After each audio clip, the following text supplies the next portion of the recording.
Bonsoir à tous et bienvenue sur Rendez-vous Sport de Eden Télévision. Au programme aujourd'hui, nous avons la reprise du championnat national de football, les journées FIFA chez les dames et sans oublier les chocs très attendus des huitièmes de finale de la Ligue des Champions. Et pour parler de tout ceci, j'ai déjà mon équipe installée ici. Bertrand Blum, bonsoir. Bonsoir Modeste. Alors c'est ATV, bonsoir. Bonsoir Modeste et bonsoir à nos amis sportifs. Tout de suite, nous allons entrer dans le vif du sujet avec le sport au plan nation juste après ceci.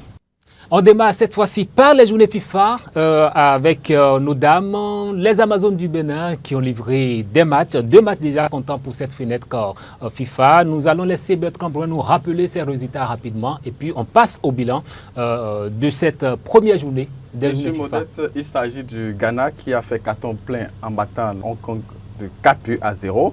Le Nigeria s'est incliné face au Cameroun 1-0. Le Bénin aussi s'est incliné face à la Côte d'Ivoire 1-2. La Tanzanie aussi s'est inclinée face à la Russie 4-1.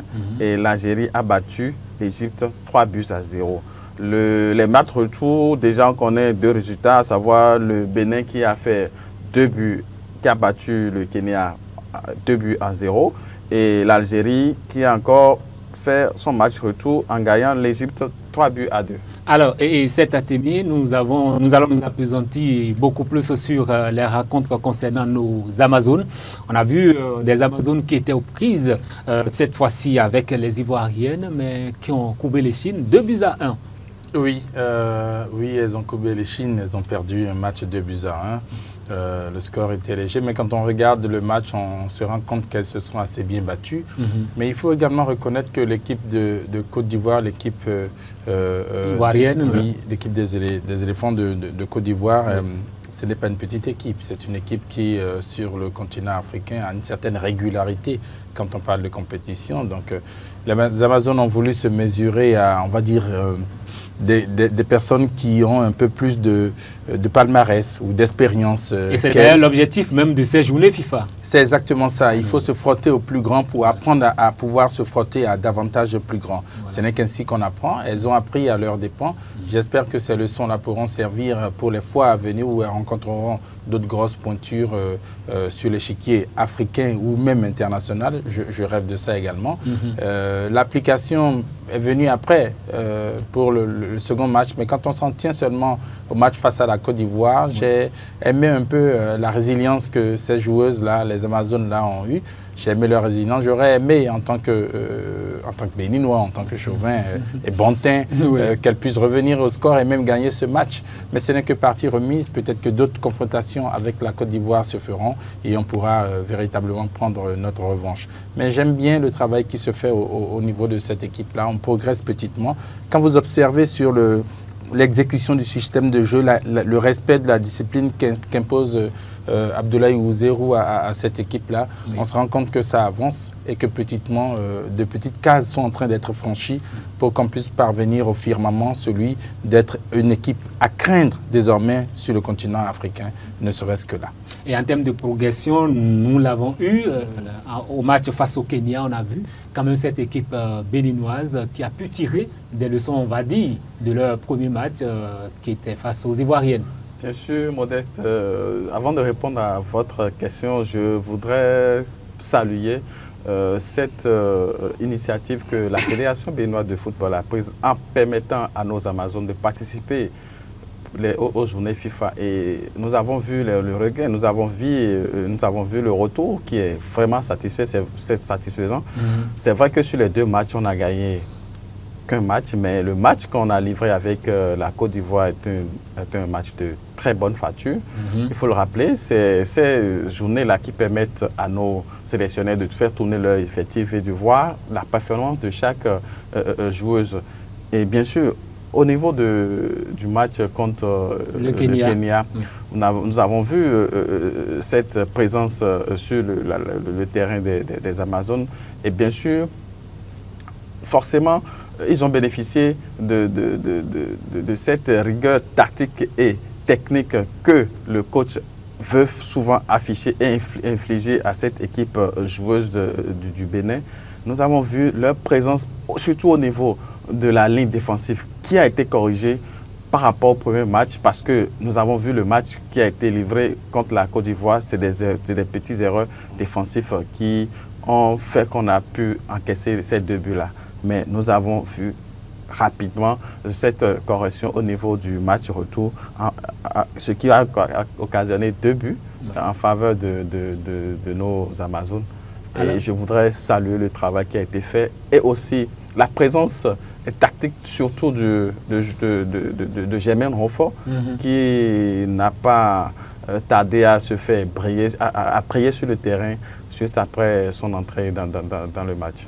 2 matchs qui sont venus à pic, nous allons dire, parce que ça a permis quand même au staff technique de revoir un peu ce qui n'allait pas afin de pouvoir remporter le second match face au Kenya. Exactement, j'ai même envie de dire que ce sont 2 matchs avec 2 configurations différentes. On a vu un premier match dans lequel le Bénin devait réagir parce qu'il subissait un peu. On a vu un second match dans lequel il y avait totalement de la maîtrise dans l'exécution de ce qu'on avait à faire.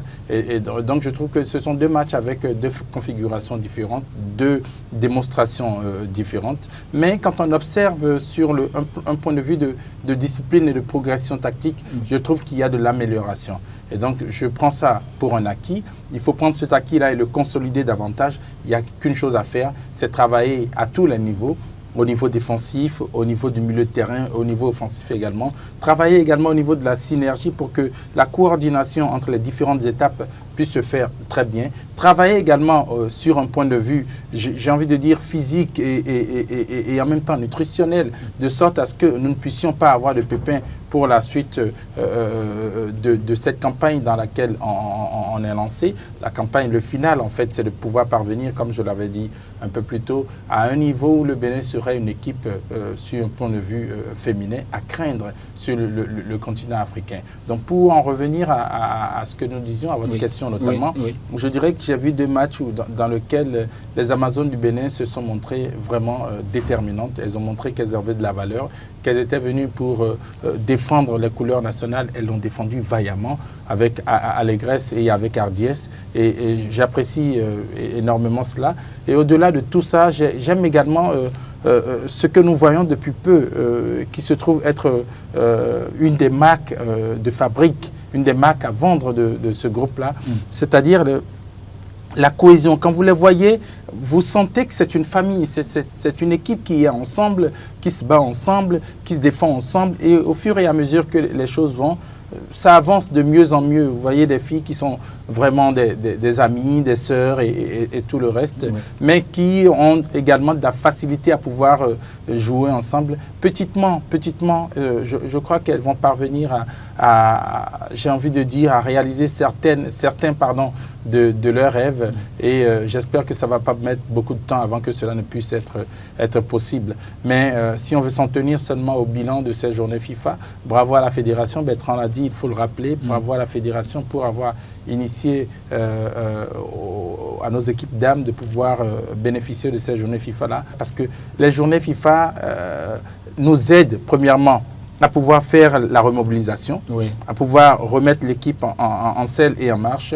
Deuxièmement, elles nous permettent de pouvoir mieux jauger les joueurs que nous avons aux différents niveaux, notamment. Et puis troisièmement, elles nous permettent également de nous confronter aux autres pour savoir quelle est notre façon de pouvoir être mieux résilient, de pouvoir surmonter ce qui se présente devant nous comme épreuve. Et au final, ça joue également pour le classement FIFA. Donc il faut être content. C'est tout bénéf pour le Bénin de pouvoir jouer ces journées FIFA-là. Et donc si l'occasion se représente, puisqu'on a pu déjà le faire une fois, il ne serait pas difficile de le faire une autre fois. Et ça prépare bien pour les éditions ou bien des compétitions à venir au plan continental et voire même intercontinental. Oui, bien sûr. Avec ces 2 matchs, nous pouvons dire aujourd'hui que la Fédération béninoise a une équipe de football féminine qui se profile bien sur la scène continentale.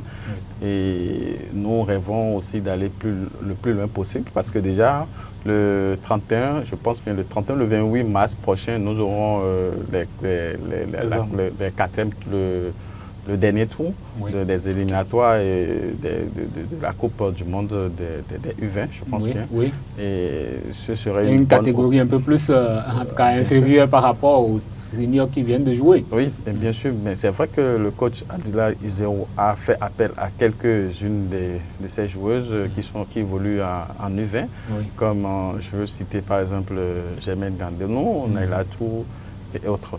Et c'est bien confortable pour le Bénin aujourd'hui parce que nous pouvons dire que nous avons une place au niveau du football féminin sur la scène africaine. Alors, et après ces deux rencontres, la première face aux Ivoiriennes et la deuxième face aux Kenyanes, on a vu quand même que cette équipe béninoise, contrairement aux années passées où on attend en tout cas des compétitions pour réunir les joueuses, ce n'est plus le cas. Il y a d'autres cas arrivés, à l'instar de cette joueuse qui intègre en tout cas l'équipe nationale. Christopher Lorraine, la joueuse de La Rochelle. Bien sûr, la joueuse de La Rochelle, c'est devenu maintenant une habitude parce que le ministère des Sports que coiffe M. Dato a déjà programmé tout ça. Parce qu'à partir de cette année, toutes les équipes et tous les clubs qui vont participer à une compétition internationale ont déjà 15 jours au moins de mise au vert, minimum 10 pour pouvoir se préparer, se peaufiner. On n'a pas eu ça l'année passée. Mieux, vous avez vu la compétition que nos U17 ont livrée à Porto-Novo l'année passée par rapport au championnat olympique de la zone B, je pense. IFOA B. Oui, IFOA B, ils ne se sont pas du tout préparés.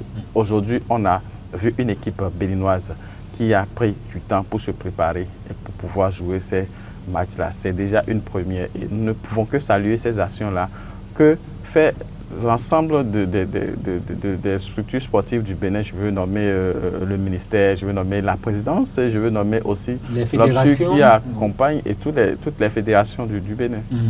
Alors, on reste toujours en football, mais cette fois-ci, on vit au niveau des hommes pour parler de la reprise du championnat national de football. On reprend tel qu'on l'a laissé. Parce qu'au niveau de la tête, pratiquement les tenants ne veulent pas en démordre. On a vu l'AS Obebap et puis Coton Sport qui ont montré qu'ils sont là en gagnant leur match à l'ouverture de la deuxième phase de ce championnat. Vous pensez que la bataille sera cette fois-ci très rude pour la course au titre? On a vu aussi les Buffles de Borgou qui ont gagné leur match. Exactement. Donc oui, je le pense que la bataille sera rude pour le bonheur des spectateurs et des téléspectateurs, des férus du football et des férus du sport notamment, mais pour le bonheur aussi de notre championnat qui reprend de la valeur par rapport aux éditions précédentes que nous avons vues. Moi, je suis heureux que ces clubs-là soient partis à la trêve, mais soient revenus toujours en étant plus forts. Ça veut dire que pendant la trêve, on ne s'est pas pour autant amusé. On n'a pas du tout dormi sur les lauriers. Il fallait le faire pour se voir chipper la bonne position qu'on occupe au niveau de l'élite du championnat. Et donc, c'est bien. Ça veut dire que nous aurons matière à défendre. Ça veut dire que nous aurons du beau football. Voilà. Ça veut dire que le duel sera véritablement disputé. Et davantage le duel est disputé, plus nous avons de beaux spectacles. Je suis heureux que ce duel, en fait, au niveau de la tête, il y en a trois qui se disputent le leader. Voilà. Vous l'avez si bien cité, Sobemap, suivi Coton Sport et puis Buffles du Borgou. Voilà, et des Buffles du Borgou. Il y en a trois qui se disputent la tête là. Je ne le dis pas parce que les autres équipes me déplaisent ou que j'ai une chose contre une équipe ou une autre. J'en ai pas du tout. Mais je le dis pour que notre football puisse donner un meilleur spectacle, que notre championnat puisse donner un meilleur spectacle. Donc je suis heureux que le duel se poursuive à la tête. Je suis davantage heureux que certaines équipes qui étaient un peu, on va dire, en milieu de classement se battent davantage pour pouvoir y rester et ne pas dégringoler du tout. L'ambition, c'est d'aller encore plus haut. Voilà. Et donc, on ne peut que leur souhaiter bonne chance, qu'ils puissent continuer à se battre. On souhaite davantage de la chance à ceux qui sont encore en pied et qui ont envie de pouvoir sortir de la zone rouge pour ne pas avoir le malheur d'être relégué l'année prochaine. On leur souhaite également bonne chance à chacun d'eux. Mais l'essentiel est que notre championnat puisse nous produire davantage de beau football pour le bonheur des spectateurs, mais davantage pour le bonheur du Bénin, parce que c'est de ces pions-là qui sont en train de jouer au niveau local là que nous pourrons piocher les personnes après qui se retrouveront en sélection A. Exactement. Remonter de la zone rouge, ça semble être plus ou moins compliqué pour d'autres équipes, en l'occurrence Coton, pas Coton, Dadje FC. Dadje FC qui a joué d'ailleurs ce week-end face à en tout cas à ceux qui étaient vice-champions, mais on n'a rien vu de vice-champion et puis le champion, parce que Coton a mis 3 buts. Bien sûr, Coton a mis 3 buts face au club du peuple. Et au champion en titre, il faut bien sûr Dadje, le champion en titre, c'est le club du peuple, voilà. Et moi, j'étais un peu frustré quand j'ai vu et je l'ai dénoncé sur ce plateau que ce n'est pas le club qu'on a vu en tête de notre championnat professionnel. Et je suis heureux déjà de savoir qu'il y a de très bons dénouements parce que le père fondateur de ce club, je veux nommer l'honorable Casimir Sossou, qui va peut-être certainement passer sur ce plateau, qui va nous donner plus des explications, de détails. Pour ce que je sais que déjà qu'il a déjà eu à rencontrer les supporters de Dadje FC et qu'il les a déjà annoncé que vraiment qu'il y a des décisions que la société Soneb prend. Sinon que des partenaires de ce club. C'est Soneb qui gère bien sûr Dadje FC aujourd'hui, qui prend sans le contacter. Et c'est dommage parce qu'il n'est pas là pour courir derrière l'information. Si quelque chose ne va pas, c'est au staff, c'est à ses dirigeants d'aller voir l'honorable pour voir comment faire, comment y remédier à ça. C'est vraiment inquiétant de voir un club champion du championnat national du Bénin, voilà, se retrouver au bas du tableau pour la deuxième journée, les phases retour. C'est regrettable, mais il paraît qu'il y a déjà des pistes de solutions qui semblent déjà trouvées. Par exemple, ils vont faire cours à 9 joueurs qui vont venir étoffer cet effectif, histoire de remonter un peu au niveau du classement pour ne pas être relégué. Voilà. Et voilà, parce que la position actuelle, c'est la deuxième division directe. Bien sûr, c'est des choses qui arrivent et le football, ça va très vite. Après Dadje, je voulais aussi parler de ce match qu'on a suivi avec l'AS Sobemap et AEMA, qui a accueilli l'AS Sobemap à la première minute de la rencontre. Mais les poulains de coach Akele a lâché prise et finalement c'est Mathias Tegueno qui a pris le dessous sur ce match en revenant au score avant la fin de la première mi-temps et en corsant également le score avant le coup de sifflet final. Déjà, si la réalisation nous permet, on peut bien sûr voir la position au niveau du classement, pourquoi pas au niveau de tous ces scores-là. Mais avant d'aborder tout ceci, on peut déjà rappeler en bref certaines actualités liées plutôt au sport, au football et pourquoi pas à d'autres disciplines aussi. Oui, avec vous toujours, Bertrand. Bien sûr, au niveau de notre fédération de la pétanque, nous avons Gabayaya qui a passé le flambeau à Salim Bio Migan, qui a promis à tous les férus du pétanque qu'il va poursuivre les effets de la situation de cette fédération de pétanque, développer une base solide de pratiquants et créer des opportunités de pétanque béninoise en gagnant des compétitions sur la scène africaine et mondiale. Voilà. Et aussi, vous connaissez bien le coach Eric Cheikh, le coach du Nigeria, qui est venu prendre l'équipe à 3 points lors des joutes de qualification à la mondiale et qui a amené l'équipe nigérienne, les Super Eagles, à la CAN. Il y a une fuite d'informations qui nous est parvenue, soit disant qu'il réclamait 130 000 $ pour son staff technique, que c'est la condition sine qua non qui reste pour lui, pour pouvoir tenir les Super Eagles. Décidément, pour les équipes, cette histoire de réclamation, soit de primes ou de salaire, ça court au niveau en tout cas, de ces sélections nationales. Puis on n'arrive pas à trouver de solution. Bien sûr, parce que lui seul, il a à sa charge le coach adjoint, il a le préparateur physique, il a le coach des gardiens, il a le kinésithérapeute et le préparateur psychologique. Donc il y a tout ça à payer.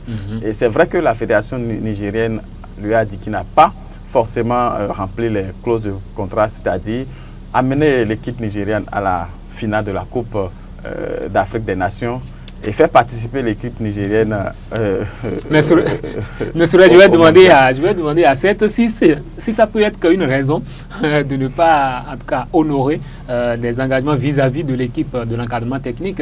Si un coach n'arrive peut-être pas à qualifier une équipe à la Coupe du Monde, même si c'est écrit noir sur blanc dans le contrat. On a vu quand même cette équipe nigériane amener jusqu'au niveau des barrages. Je pense que c'est la RDC qui a barré la voie au Nigeria. Bien sûr. Donc, est-ce qu'on peut dire du fait que l'équipe n'est pas qualifiée pour les mondiales de 2026, alors on ne paiera rien à ce staff technique?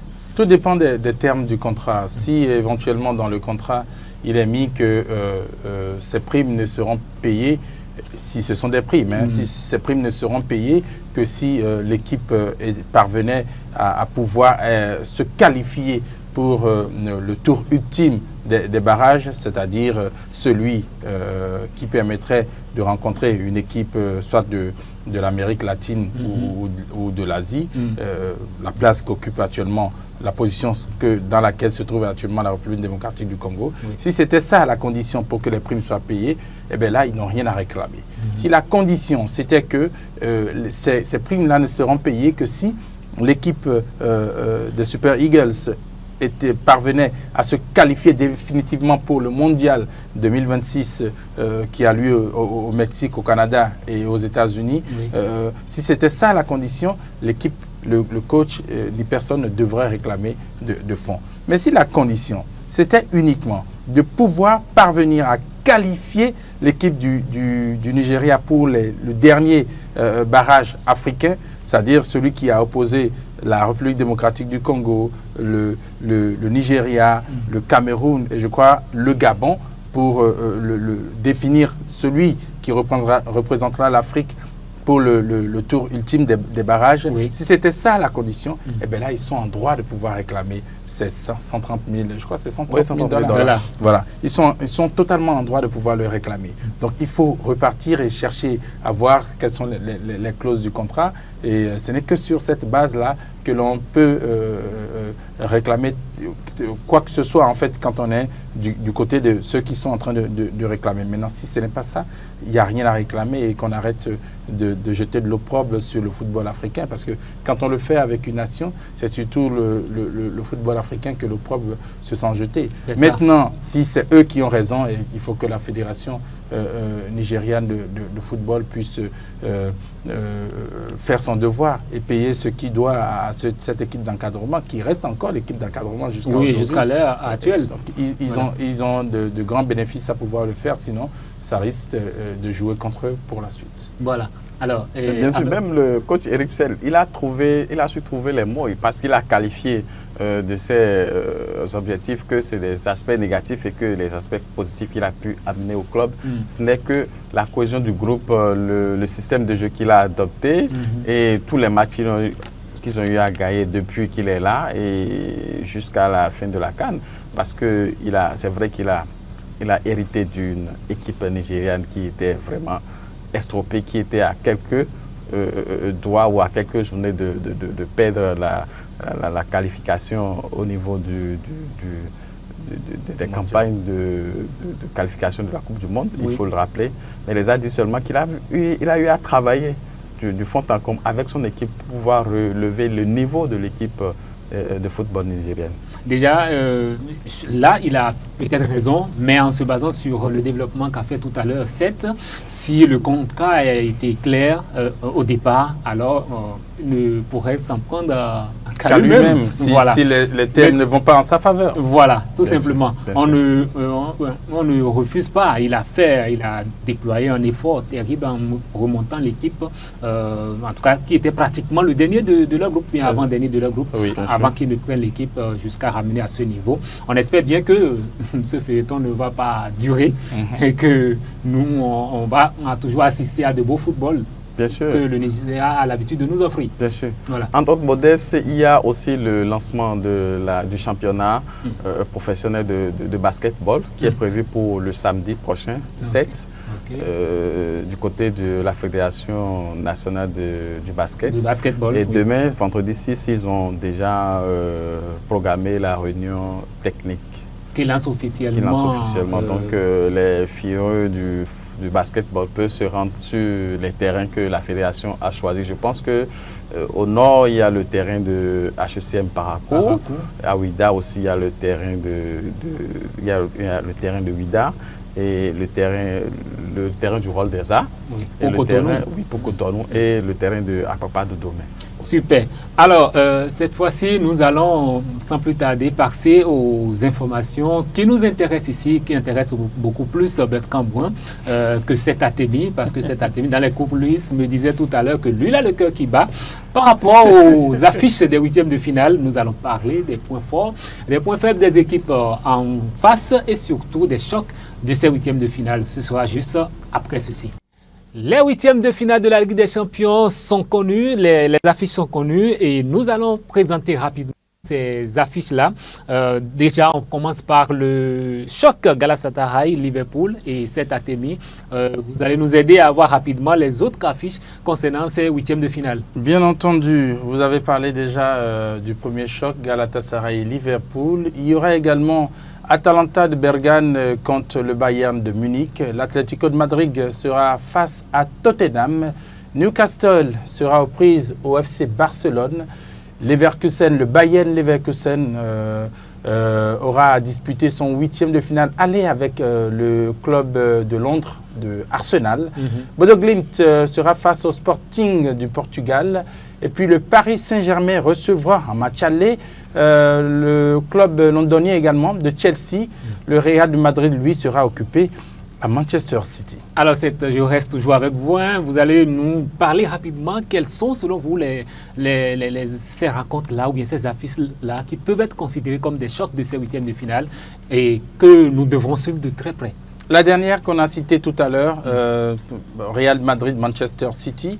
Retrouvailles entre, on va dire, vieux amis. Un vieux ami, entre vieux briscards, j'ai envie de dire. Oui. Ils se connaissent assez bien. Les statistiques sont quasiment égaux. Voilà. Et donc, ils vont pouvoir se retrouver à nouveau. Et on verra qui passera devant, parce que forcément, il y aura une personne qui passera devant dans les statistiques. C'est ce qui est bien au niveau de ces rencontres à élimination. On dirait de ça. Aller-retour, et puis une équipe passe. Oui, voilà. Oui, ça se joue. Ça se joue à des détails près. Nous sommes au stade des huitièmes de finale. Et donc, ça se joue à des détails près. On les a vus se confronter à des niveaux un peu plus élevés, quart de finale, demi-finale souvent. Et donc, maintenant, ils sont au niveau des huitièmes de finale. Mais les enjeux sont toujours aussi grands. C'est de parvenir au tour suivant. Et donc, autant le club de la capitale espagnole, autant que celui de Manchester City voudra pouvoir se qualifier. Et donc, il se donnerait tous les moyens pour pouvoir se qualifier. Donc, pour moi, ce match-là est un choc parmi les huitièmes de finale. Et ce qui est important ici, le match retour va se jouer de l'autre côté de City. Ce qui complique la tâche. Au coéquipier de Kylian Mbappé. Oui, on parlera aux hommes de Arbeloa, je crois. Oui, Alvaro, Arbeloa. Voilà, oui, ce qui pourrait leur compliquer la tâche. C'est vrai que dans cette campagne de Ligue des Champions, cette dernière, ils se sont montrés quelque peu décisifs quand ils se déplacent, quelque peu. Mais bon, ce match, il est particulier. Il faudra tout donner au match aller. Et il faudra garder un peu de force, un peu d'énergie pour pouvoir se défendre au match retour. Donc, tout se jouera déjà à partir de la semaine prochaine pour les premiers matchs, pas forcément pour celui-ci. Donc, à partir de la semaine prochaine, déjà, on verra. Déjà à partir du mardi, hein? Exactement, à partir de mardi prochain, déjà, on pourra voir les premières affiches. Et donc, pour moi, concernant Manchester Galatasaray et Liverpool, voilà. Il y a Atalanta, Bayern Munich, Barça joue, et aussi quand même Tottenham, Atlético de Madrid. Voilà un autre choc. De belles affiches déjà pour mardi prochain, et la semaine prochaine, je veux dire. Vous avez cité Galatasaray qui recevra Liverpool, bien entendu. Et ensuite, nous aurons le Barça qui se déplace à Newcastle. À Newcastle, le Barça se déplacera à Newcastle. Et ensuite, nous aurons également un match qui va opposer l'équipe du Bayern. Le Bayern joue contre cette équipe de l'Atlanta Bergame. L'Atlanta Bergame qui s'est montré décisif dans les barrages, vous avez vu. Surtout en éliminant cette équipe de Dortmund. Je me retourne vers très rapidement pour lui arracher, ces équipes, en tout cas, ces affiches qu'on peut considérer de choc de ces huitièmes de finale. C'est la première dont vous avez eu à parler et c'est attendu de tout le monde. D'ailleurs, le gardien... Parce que c'est réel? Non, pas forcément, parce que le gardien Courtois l'a dit et l'a annoncé même avant les tirages que vous allez voir que c'est face au Manchester City qu'on va jouer et c'est fait. Et moi, je ne sais pas comment se fait cette alchimie-là.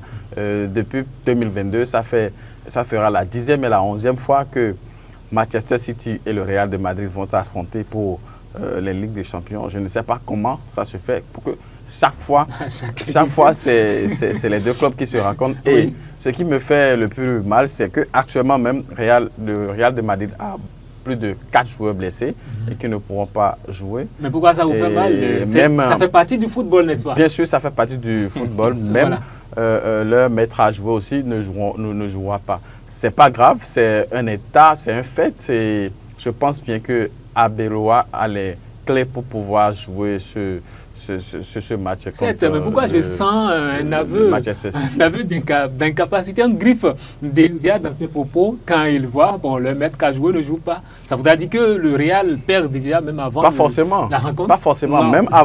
Même en absence du maître à jouer, je veux nommer Kylian Mbappé, Vinicius fait beaucoup d'efforts et tout le jeu se repose sur Vinicius parfois. Il faut le souligner, ce n'est pas un aveu, mais c'est un état. C'est cela qu'à mon avis, il faut éviter parce que vous avez vu quand ils ont construit une équipe un peu dépendante de Kiki et que Kiki est blessé, il y a des problèmes.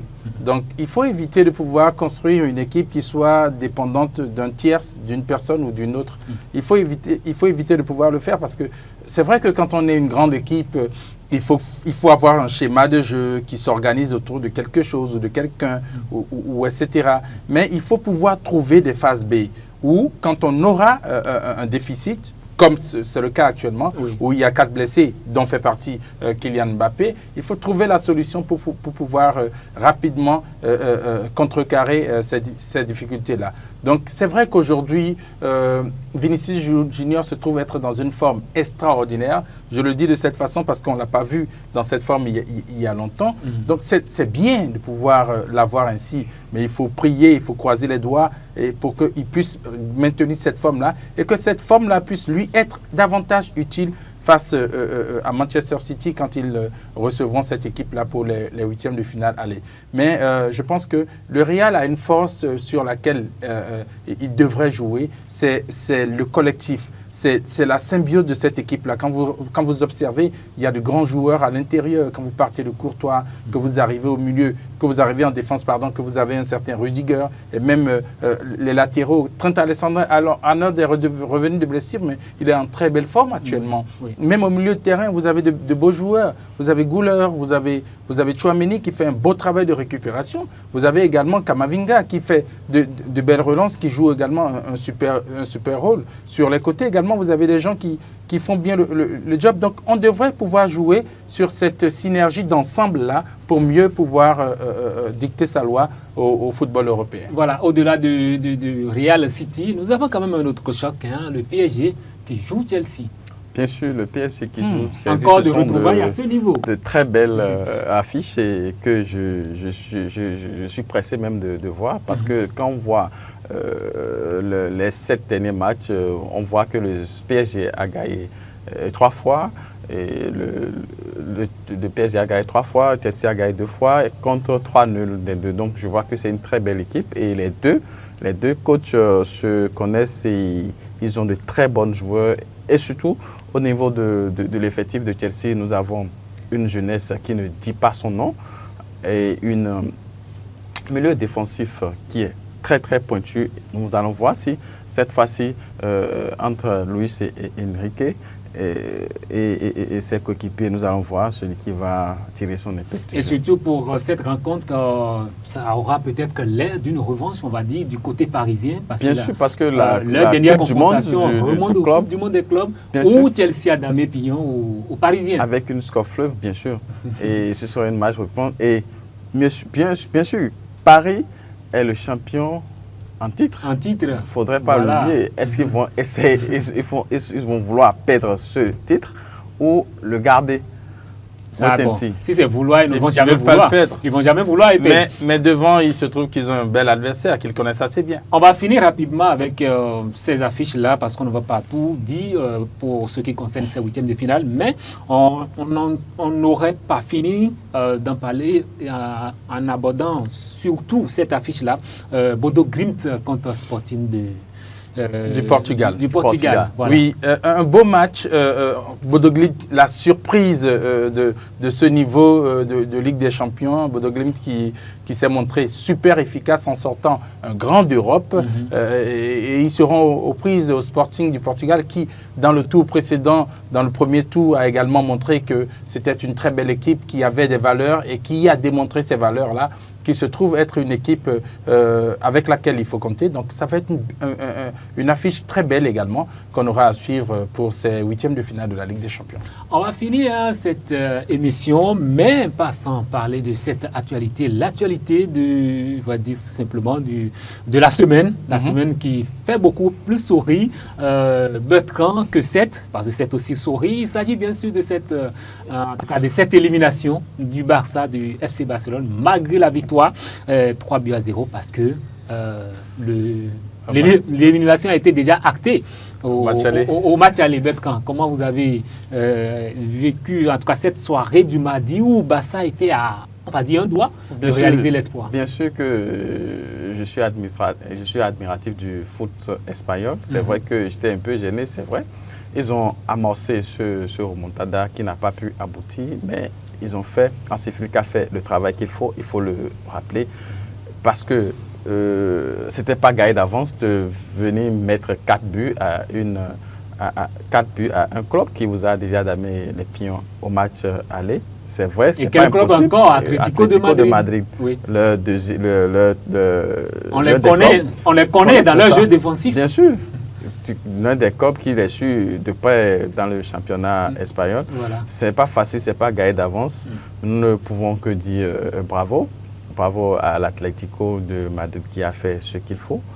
Mais c'est des choses qui arrivent. Vous ne voyez pas la contradiction. Il dit bravo à l'Atlético de Madrid qui a fait ce qu'il faut, alors que c'est le Barça qui a gagné. Le football, c'est un jeu. Oui. Et étant un jeu, il faut un gagnant et un perdant. Les Barcelonais n'ont pas pu gagner ce match. Résultat, ils rentrent chez eux pour laisser la place à l'Atlético de Madrid pour jouer cette finale. Et il énonce ça clairement. C'est Atemi. Non, moi je trouve... Rapidement en 2 mots. Oui, ça va être très vite. Moi je trouve que le péché du Barça, c'était déjà l'aller. Il ne fallait pas prendre autant de buts quand vous appelez Barcelone et que vous avez joué avec l'effectif avec lequel vous avez joué. Il ne fallait pas prendre autant de buts. Cette remontada, moi je la trouvais quasiment impossible. Déjà à l'entame du match, quand j'observais les choses, je me suis dit non, ce Barça ne pourra pas faire son habituelle remontada. Parce que c'est vrai, Bertrand l'a dit, c'est l'Atlético qui était en face. Ils ont joué le cadenace, comme on le dit. Ils ont joué avec le cadenas vraiment fermé et bloqué. Oui. Les buts du Barça sont arrivés comme ils sont arrivés, mais le Barça ne tenait pas vraiment face à cette équipe-là. C'est vrai qu'ils ont été très offensifs, ils ont tout essayé, mais en face, ils ont oublié une chose, c'était l'Atlético de Madrid. Donc voilà, le Barça est éliminé, ils ont déjà gagné un trophée en cette année. Ils sont en tête du championnat avec 4 points d'avance sur leur éternel rival. Donc c'est déjà bon pour le moral, il faut pouvoir avancer petitement avec. On attendra de voir ce que les 10 prochains matchs du championnat nous réservent. Ce qu'on retient, l'Atlético de Madrid se qualifie en finale, au détriment bien sûr du FC Barcelone, et qui rejoint, pour faire un peu plaisir à Bertrand Brun, le Real de Madrid qui était déjà à la maison. Mesdames, Messieurs, rendez-vous sport de ce jour, stop et fin. On se retrouve mardi prochain pour un autre numéro. D'ici là, portez-vous bien. Au revoir.